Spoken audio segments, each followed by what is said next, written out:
BPL এর play অফের সমীকরণ নিয়ে চলছে নানা হিসাব নিকাশ। পয়েন্ট টেবিলের শীর্ষে থাকা রংপুর নিশ্চিত করেছে প্লে অফ এবং দ্বিতীয় স্থানে থাকা বরিশালের প্লে অফ অনেকটা নিশ্চিত করলেও বাকি কোন দুই দল যাবে সেরা চারে সেটা এখন অনিশ্চিত। এমনকি টেবিলের নিচের দিকে থাকা ঢাকারও এখনো সম্ভাবনা রয়েছে প্লে অফে যাওয়ার।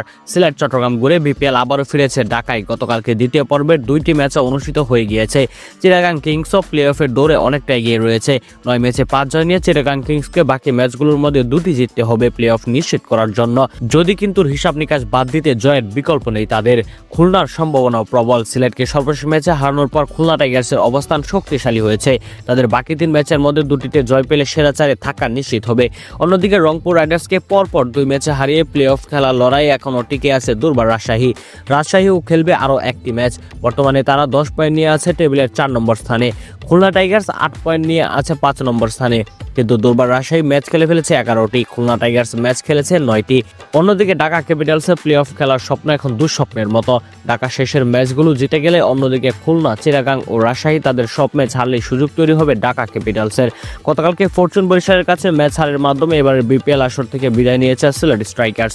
তবে এখনও বাকি আছে তাদের 2টি ম্যাচ। তবে সেই ম্যাচগুলো তাদের জন্য শুধুমাত্র নিয়ম রক্ষার ম্যাচ। ভাইয়েরা, আপনাদের কি মনে হয় এবারে বিপিএল আসরে কোন 4 দল খেলতে পারে প্লে অফ? তা অবশ্যই আমাদেরকে কমেন্ট করে জানাবেন।